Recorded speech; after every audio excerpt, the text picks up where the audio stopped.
આપણે समाज का रविकांत अग्रवाल जी ने Kathmandu university school of management KUSOM में MBA best student of the year 2012 होने को सम्मान प्राप्त होयो है। यूनिवर्सिटी के 18वें दीक्षांत समारोह में प्रधानमंत्री श्री बाबूराम भट्टरे जी द्वारा उन्हें यो अवार्ड दियो गयो। पिछले दिना विश्व हिंदू परिषद का अंतर्राष्ट्रीय संरक्षक एवं पूर्व अध्यक्ष श्री अशोक सिंघल जी नेपाल भ्रमण में आया था। उन्हें से मेरी सहयोगी मिक्की अग्रवाल द्वारा करी गई विशेष बातचीत का अंश आज आप लोगों ने दिखाने जा रहे हैं और विश्व हिंदू परिषद के अंतर्गत जन कल्याण प्रतिष्ठान के नाम से नेपाल में चलाई जा रही संस्कारित अनौपचारिक प्राथमिक शिक्षा एकल विद्यालय योजना के बारे में भी चर्चा करांगा। अशोक सिंघल जी 20 वर्षों तक विश्व हिंदू परिषद का अंतर्राष्ट्रीय अध्यक्ष रहा है। नेपाल में इस संगठन की शुरुआत 17 वर्ष पहले हुई थी। सिंघल जी की यात्रा को मुख्य उद्देश्य नेपाल में हिंदू धर्म में मजबूती देना था। हिंदू धर्म को प्रचार प्रसार एवं रक्षा परिषद को मुख्य एजेंडो है। आपके नेपाल प्रवास के दौरान सिंघल जी राष्ट्रपति, उपराष्ट्रपति एवं अनेक लोगों से मिला। विश्व हिंदू परिषद हिंदू धर्म एवं संस्कृति की रक्षा के लिए सन्नद्ध है। सनातन धर्म पर आधारित जीवन मूल्य और संपूर्ण जाति के कल्याण के लिए परिषद प्रयासरत है। आओ देखा उना से करी गई बातचीत को अंश। थोड़ा सा हिंदू विश्व परिषद का जो यहाँ का कार्यक्रम है उस संगठन के बारे में बताइए ताकि लोग जो इससे जुड़ना चाहते हैं इस कार्यक्रम से वो इसको जान सकें। ये आपने बड़ा अच्छा प्रश्न पूछा है क्योंकि मारवाड़ी समाज का बहुत बड़ा दायित्व है जो बड़ी संख्या में अपने मारवाड़ क्षेत्र को छोड़ करके और दुनिया के बड़े बड़े देशों में और खासतौर से भारत के भी अनेक प्रांतों में चले गए। उसका स्मरण दिलाऊंगा मैं। देखिए, यहाँ पर हम लोगों ने निरक्षरता को दूर करने के लिए विद्यालय शुरू किए और वो विद्यालय कैसे शुरू हुए हैं तो एक हमारे ही कार्यकर्ता, उनसे हमने बोला कि भाई आप नेपाल में हम ये एकल विद्यालय शुरू करना चाहते हैं, आप इसमें सहयोग करिए। तो वो नेपाल के बाहर के थे, उन्होंने सहयोग शुरू किया। लगभग आज 1250 विद्यालय चल रहे हैं। विदेश में और भी विदेश के भी कुछ लोग हैं जो सहायता करते हैं।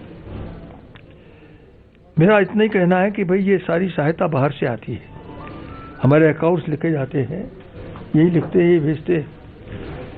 तो ये क्या अच्छा है क्या कि सेवा तो हो रही है नेपाल में और कर रहे बाहर के लोग। तो लगभग 2.5 करोड़ का खर्चा है। कितना? 2.5 करोड़ का खर्चा है।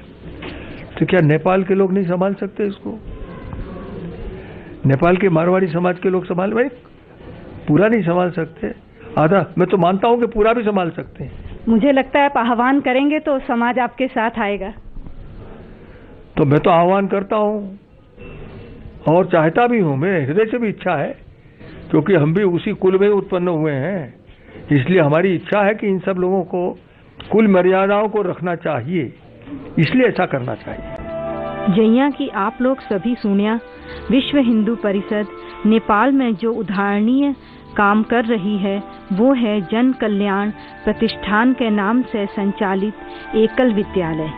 आज से करीब 16 वर्ष पहले भारत का श्री रमेश चंद्र जैन, श्री विट्ठल भाई माहेश्वरी और नेपाल का श्री अशोक बाहेती जी के संयुक्त प्रयास में गांव-गांव में शिक्षा की ज्योति जलाने के उद्देश्य से जन कल्याण प्रतिष्ठान के अंतर्गत एकल विद्यालय कार्यक्रम की शुरुआत हुई।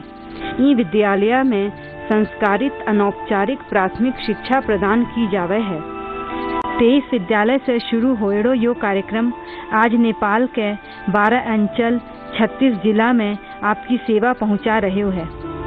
आज नेपाल के 1200 एकल विद्यालय में 60,000 बच्चा शिक्षा ग्रहण कर रहा है। ये योजना ने सुचारू रूप से चलाने के लिए श्री नंद किशोर घिरैया जी की अध्यक्षता में एक ट्रस्ट बनो है, जिसका उपाध्यक्ष श्री मोहन लाल राजपाल जी, कोषाध्यक्ष श्री विनोद पोद्दार जी लगायत सभी सदस्य निस्वार्थ भाव से ई काम में लाग रखा है। हिमालय की गोद में बसा नेपाल प्राकृतिक सौंदर्य से भरपूर है ये देश, किंतु अशिक्षा के कारण यहाँ के वनवासी और ग्रामीण क्षेत्र निर्धनता की मार झेलने के लिए अभिशप्त है। अशिक्षा की जड़ों से निकली अनेक सामाजिक समस्याएं भी यहाँ के वनवासी और ग्रामीण समाज पर अपना प्रभाव डाल रही हैं। जन कल्याण प्रतिष्ठान नेपाल में कार्यरत एक स्वयंसेवी सामाजिक संस्था है, जिसका लक्ष्य है नेपाल के वनवासी और ग्रामीण क्षेत्रों में शिक्षा का प्रचार प्रसार, ताकि अज्ञान का अंधकार मिट सके और इन क्षेत्रों में भी विकास को गति मिल सके। इस लक्ष्य को पाने के लिए आज से 16 वर्ष पूर्व नेपाल के इन क्षेत्रों में एकल विद्यालय खोलने का निर्णय लिया गया। जब हम पहले वर्ष गए, देखा जहां जहां हमने 23 स्कूल शुरू किए वहां काफी बदलाव है, चेंजेस हैं, और उस काम को देख करके हमारा उत्साह इतना बढ़ा, हमने सोच लिया कि इस काम को हमने अपना एक ध्येय बना लेना है, इसी काम में हमने लग जाना है। तो पहले वर्ष 25-23 स्कूलों से शुरू करने के बाद, और आज हम इस स्थिति में हैं कि 1200 स्कूलों में करीबन 60,000 के आसपास बच्चे शिक्षा ग्रहण कर रहे हैं। और ये हमारा अचीवमेंट जो 16 साल में हुआ, हम अपने आप में भी इसको एक आश्चर्य मानते हैं। नेपाल में एकल विद्यालय का उदय एक नई क्रांति का सूत्रपात था। वर्षों के अनवरत परिश्रम के बाद आज विद्यार्थी न केवल प्राथमिक शिक्षा ग्रहण कर रहे हैं, बल्कि उनमें एक नया आत्मविश्वास भी जागृत हुआ है। एकल में पढ़ने वाले बच्चों की आंखों में अब और पढ़ने, आगे बढ़ने के सपने टिमटिमाने लगे हैं। जब हमने इन स्कूलों के माध्यम से गांवों में परिवर्तन देखा, काम देखा, बच्चों को गांव के लोगों में जो जागृति देखी, उससे हमें लगा कि हम विश्वास के साथ कह सकते हैं कि इस काम के जरिए नेपाल में एक बहुत अच्छी व्यवस्था लाई जा सकती है। जिन गांव में हम पहले जाते थे, गंदगी के ढेर होते थे, अशिक्षा होती थी, लोग अपनी संस्कृति के बारे में कुछ भी नहीं जानते थे, आज उन्हीं गांवों में आप जाइए, गांव आपको साफ सुथरा मिलेगा। वहां का हर नागरिक एकल विद्यालय के साथ जुड़ा हुआ होगा। वो चिंता करेगा कि मेरा बच्चा अगर 5वीं तक पढ़ने के बाद इसका आगे क्या होगा। गांव का जो विकास, वहां के लोगों का विकास, वहां की संस्कृति का विकास, लोगों का संगठन, ये सब जब हमने देखा तो हमें लगा कि इससे देश में बहुत बड़ा परिवर्तन लाया जा सकता है। और वो परिवर्तन आया भी, तो हमें लगता है कि ये काम व्यर्थ नहीं जा रहा है, इस काम का कुछ नतीजा निकल के आ रहा है। और ये हम ही नहीं, वहाँ की सरकार, वहाँ के लोग सब महसूस करते हैं कि एकल विद्यालय के आने के बाद जो समाज में जागृति आई है, नेपाल में जो एक चेंजेस आने की स्थिति में हुआ है, ये एकल विद्यालयों का बहुत बड़ा योगदान है। अब इसमें वो लोग हमारे साथ जुड़े जिनको ना अपने नाम की चिंता थी, ना उनको यशोगान की चिंता थी, ना वो किसी ऊंची कुर्सी पे बैठना चाहते थे। उनका ध्येय सिर्फ सेवा था, शिक्षा था, अज्ञानता को मिटाना था। वही लोग हमारे साथ जुड़े और ऐसे लोगों ने ही वहाँ का नेपाल में जुड़ने का साहस किया।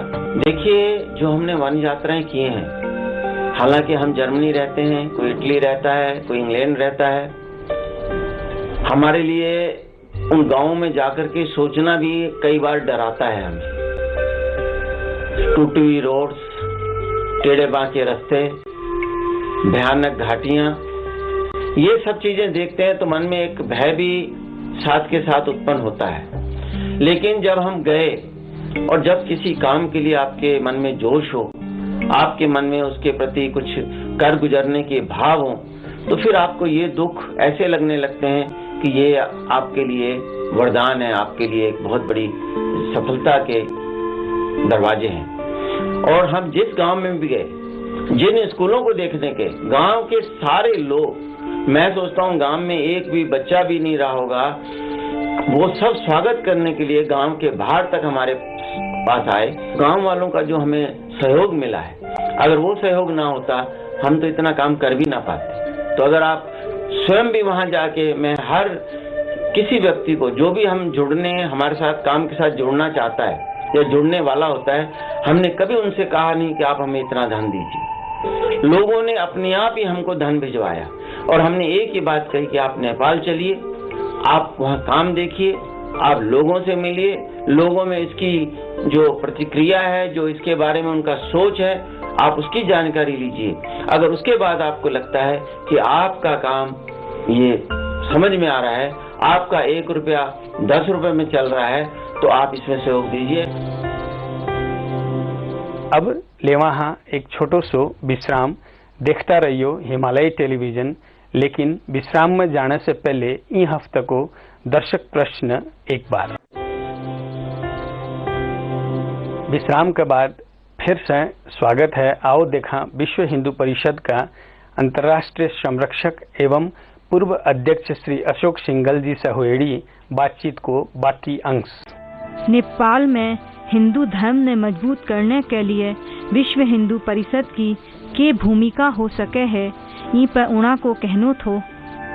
अब ये हिंदू समाज बिखरा हुआ है ना, इतने जाति बिरादरी, बहुत वर्षों से कोई ऐसा हिंदू संगठन खड़ा नहीं हुआ जो इन सब जाति बिरादरी पंथ जितने इन सब को जोड़ सके।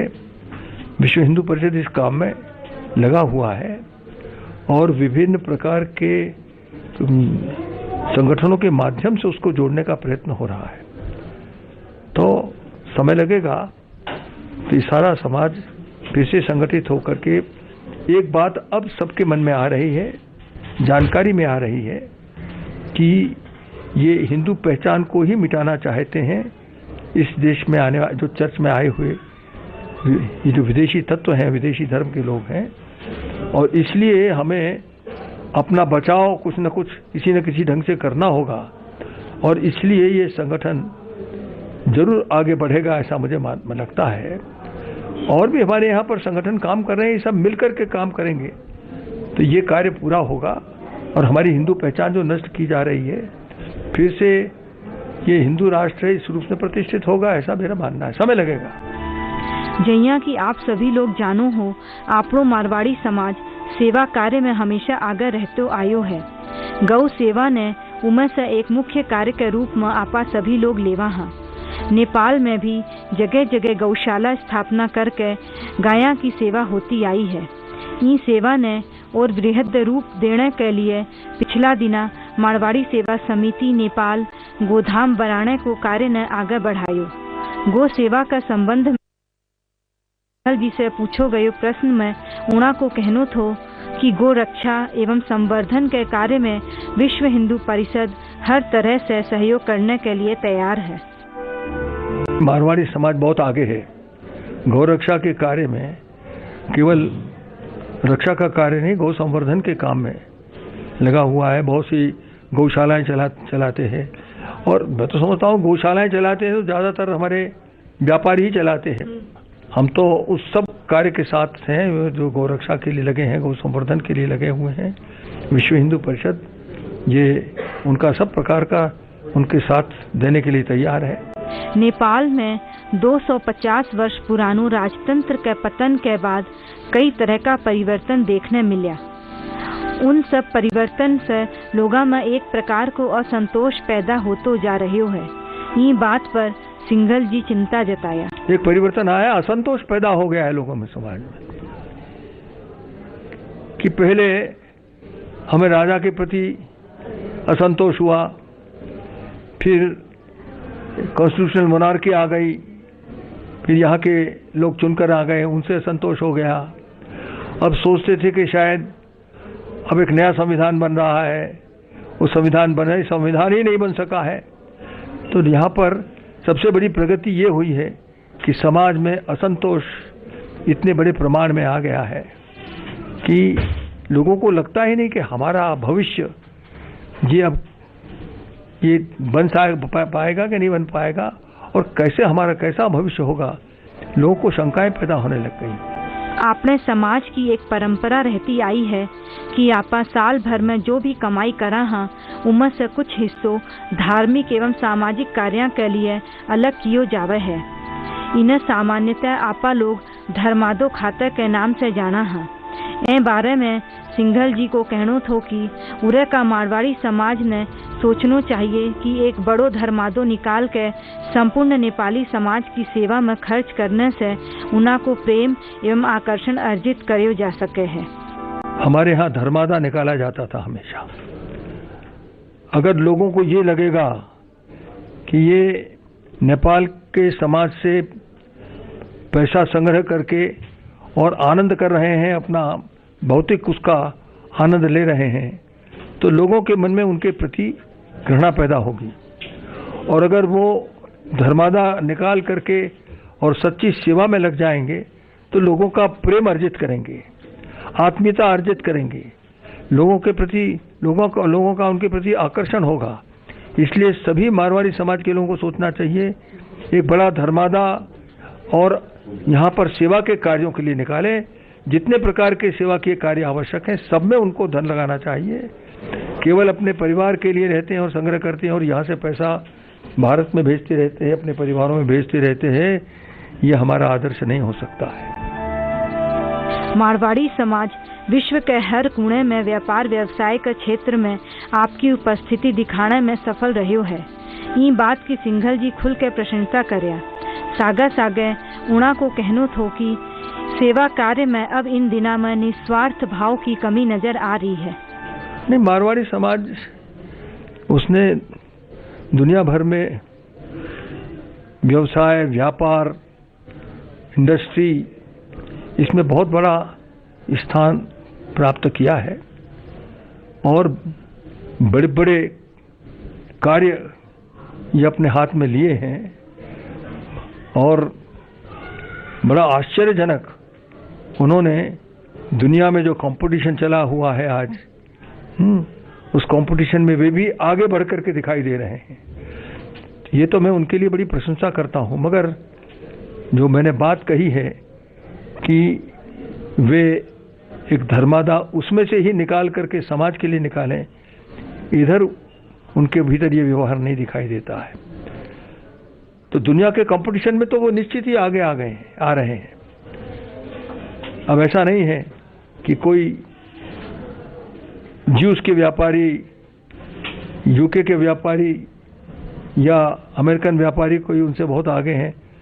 हमारे मारवाड़ी समाज के लोग भी बहुत व्यापार कर रहे हैं, उद्योग कर रहे हैं, उद्योग में उनसे भी आगे हैं कई बार। मगर इस कार्य को उन्हें समझना चाहिए कि इस उद्योग के साथ साथ उनको सेवा और धर्म के बीच धर्मादा इस नाते से भी उनका बहुत बड़ा और योगदान चाहिए, तभी उनकी प्रशंसा हो सके। आज के लिए कार्यक्रम इतना ही। अब जाते जाते पिछले हफ्ते पूछे गए प्रश्न को जवाब, उनका विजेता को नाम और इन हफ्ते का दर्शक प्रश्न एक बार फिर। यो हफ्ता को दर्शक प्रश्न ट्राफिक नियम अनुसार जेब्रा क्रसिङ के को लागि प्रयोग हुन्छ? अप्सन ए बाटो काट्न, अप्सन बी पार्किङ गर्न, अप्सन सी बस चढ्न र अप्सन डी यात्रु ओह्राल्न। दिएका अप्सनहरू मध्ये एएन टाइप गरी स्पेस दिनुहोस् र एबीसी मध्ये कुनै एक टाइप गरी 4004 मा एसएमएस गर्नुहोस्। आज के लिए कार्यक्रम से मैंने भी इजाजत दियो। अगले सप्ताह फिर नई सामग्रियां के साथ मुलाकात होगी। इन कार्यक्रम के बारे में आपकी कोई भी सलाह, सुझाव या प्रतिक्रिया हो तो मेरे से टेलीफोन संपर्क कर सको हो 98 498 23 804 में, या ईमेल संपर्क कर सको हो आपनो nepal@himalayatv.com पर। और अब आप फेसबुक संजाल में भी हाँ आपनो नेपाल पेज में जाकर के सभी जानकारियां ले सको हो। पुराना एपिसोड देखने के लिए youtube.com पर लॉग ऑन भी कर सको हो। नमस्कार।